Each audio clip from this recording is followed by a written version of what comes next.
Mumbai crime branch unit 2కి ఓ murder case సవాల్గా మారింది. Panvel police station పరిధిలో దమని గ్రామం దగ్గర ఓ యువతి మృతదేహం ఉందని పోలీసులకు సమాచారం అందింది. స్థానిక పోలీసులు మృతదేహాన్ని స్వాధీనం చేసుకున్నారు. పోస్ట్ మార్టం కూడా నిర్వహించారు. మెడకు ఉరేసి చంపారని తేల్చారు డాక్టర్లు. అయితే ఆ యువతి ఎవరనేది గుర్తించలేకపోయారు పోలీసులు. పైగా అప్పటికే మొహం మొత్తం ఉబ్బిపోయింది. పోలీసులు నది వెంబడి సెర్చ్ చేయగా ఓ చోట చెప్పులు, యువతి చున్నీ కనిపించాయి. దీంతో ఆ వస్తువులు చనిపోయిన యువతవే కావచ్చనుకున్నారు పోలీసులు. కానీ చనిపోయిన యువతి మాత్రం ఎవరనేది పోలీసులకు అంతించక్కలేదు. స్థానిక పోలీస్ స్టేషన్లలో దాదాపు వారం పాటు ఎదురు చూశారు. ఒక్క మిస్సింగ్ కేసు కూడా నమోదు కాలేదు. అలా దాదాపుగా వారం తర్వాత ముంబైలో ఓ యువతి మిస్ అయినట్లు పోలీసులకు సమాచారం అందింది. ఆ యువతి పేరు ఊర్వశి సత్యనారాయణ వైష్ణవి. కానీ ఆమెను చంపింది ఎవరనేది పోలీసులకు ఇంకా తెలియలేదు. దీంతో క్రైమ్ బ్రాంచ్ యూనిట్ 2కి ఈ కేసును బదిలీ చేశారు ఉన్నతాధికారులు.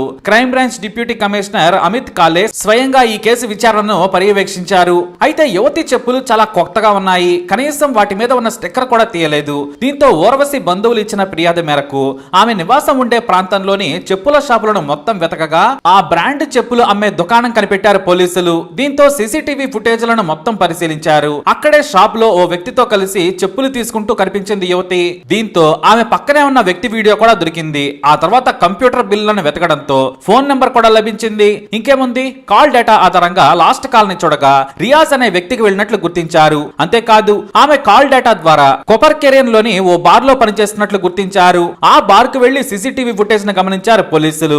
అక్కడ కూడా చెప్పుల షాప్ లో కనిపించిన యువకుడితో పలుమార్లు మాట్లాడుతూ కనిపించింది. దీంతో అతను ఎవరో అని అడిగారు. అతని పేరు రియాజ్ సమద్ ఖాన్. అతను మా రెగ్యులర్ కస్టమర్ అని చెప్పారు. అందులో పనిచేసేవారు. ఊర్వశి ఈ బార్ లో క్యాష్ కౌంటర్ లో పనిచేస్తూ ఉంటుంది. అంతేకాదు కస్టమర్లకు అన్ని సమయానికి అందుతున్నాయా లేదా అని కూడా చెక్ చేస్తూ ఉంటుంది. అలాగే ఫీడ్బ్యాక్ కూడా తీసుకుంటూ ఉంటుంది. అయితే ఆ బార్ కి వచ్చే రెగ్యులర్ కస్టమర్ ఆ రోజు కూడా వస్తాడని పోలీసులు ఎదురు చుట్ట మొదలు పెట్టారు. కానీ అతను రాలేదు. అయితే అనూహ్యంగా అతని ఫ్రెండ్ వచ్చాడు. అతని పేరు ఇమ్రాన్ ఇస్మాయిల్. దాదాపుగా క్రైమ్ బ్రాంచ్ పోలీసులు 6 గంటల పాటు ఎదురు చూశారు. అయితే కస్టమర్ లా కూర్చున్న ఇస్మాయిల్ ని అందులో పనిచేసే వ్యక్తి అతని ఫ్రెండ్ అని హింట్ ఇచ్చాడు. అతను రియాజ్ స్నేహితుడని చెప్పడంతో అతన్ని బలవంతంగా స్టేషన్ కు తీసుకెళ్లి 4 తన్నారు. దీంతో సరాసరి రియాజ్ ఇంటికి తీసుకెళ్లాడు. పోలీసులు వెళ్లి రాత్రి 10 గంటలకు అతని ఇంటి తలుపు కొట్టడంతో రియాజ్ తీశాడు. ఎదురుగా ఇమ్రాన్ ఉన్నాడు. కానీ అతని పక్కన 6 వ్యక్తులు కనిపించడంతో వారిని చూడగానే పోలీసులని అర్థం చేసుకున్నాడు. మారు మాట్లాడకుండా భార్య పిల్లలకు చెప్పి వారి వెంట నడిచాడు.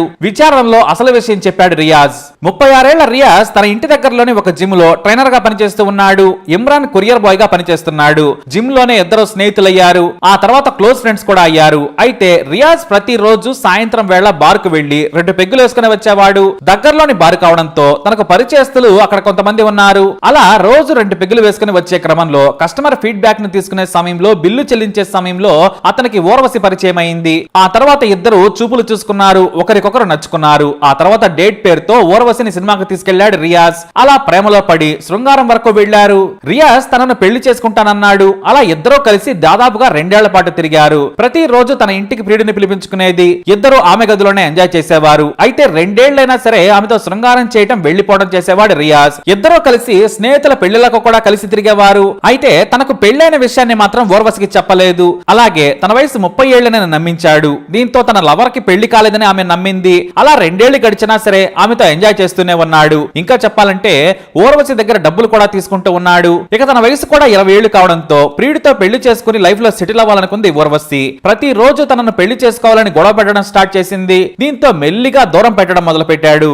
అప్పుడే తనను ప్రేమించి మోసం చేశావని, బలవంతంగా పెళ్లి పేరుతో వాడుకున్నావని పోలీసులకు ఫిర్యాదు చేస్తానని బెదిరించింది. ఆ మాటలకు షాక్ అయిపోయాడు. ఎందుకంటే అదే జరిగితే తాను చేసిన మోసం బయటపడుతుంది అనుకున్నాడు. దీంతో చంపేయాలి అని ప్లాన్ చేశాడు. అందుకోసం తన స్నేహితుడైన ఇమ్రాన్ సాయం తీసుకున్నాడు. ఊర్వశిని చంపేందుకు సాయం చేస్తే ₹1,00,000 ఇస్తానన్నాడు. ఒకవేళ బయటపడ్డా నిన్ను కేసులోకి రాకుండా చూసుకుంటానని హామీ ఇవ్వడంతో ఇమ్రాన్ కూడా సరేనన్నాడు. ఓ రోజు రైడింగ్ పేరుతో ముంబై సిటీ దాటి వెళ్లి సరదాగా తిరిగొద్దామన్నాడు. ఆమె కూడా సరేనంది. కారుని ఇమ్రాన్ డ్రైవ్ చేస్తూ ఉండగా వెనక సీట్ లో ఊర్వశి పక్కన కూర్చున్నాడు రియాజ్. సరిగ్గా సాయంత్రం 6 గంటల తర్వాత తిరిగి వస్తూ ఉండగా వెనక సీట్ లో కూర్చున్న రియాజ్ తన ప్రియురాలైన ఊర్వశిని తాడుతో ఊరేసి చంపాడు. కారు రోడ్డు మీద వెళ్తుండగానే హత్య చేశాడు. ఆ తర్వాత కారును నది వెంబడి తీసుకెళ్లారు. మృతదేహాన్ని నదిలోకి విసిరేశారు. అయితే చీకట్లో ఇమ్రాన్ ఆమె వస్తువులను నది పక్కనే మరో చోట విసిరేశాడు.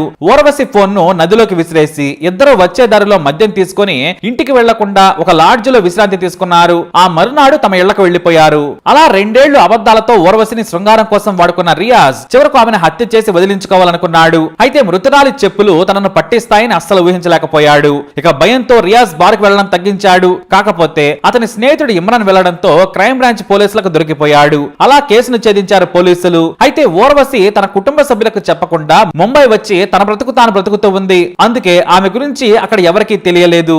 అలా ఈ కేసు లేట్ అవడం జరిగింది. మరి ఇలాంటి ఇన్ఫర్మేషన్స్ కోసం లైక్ చేయండి, షేర్ చేయండి, మా ఛానల్ సబ్స్క్రైబ్ చేసుకోండి.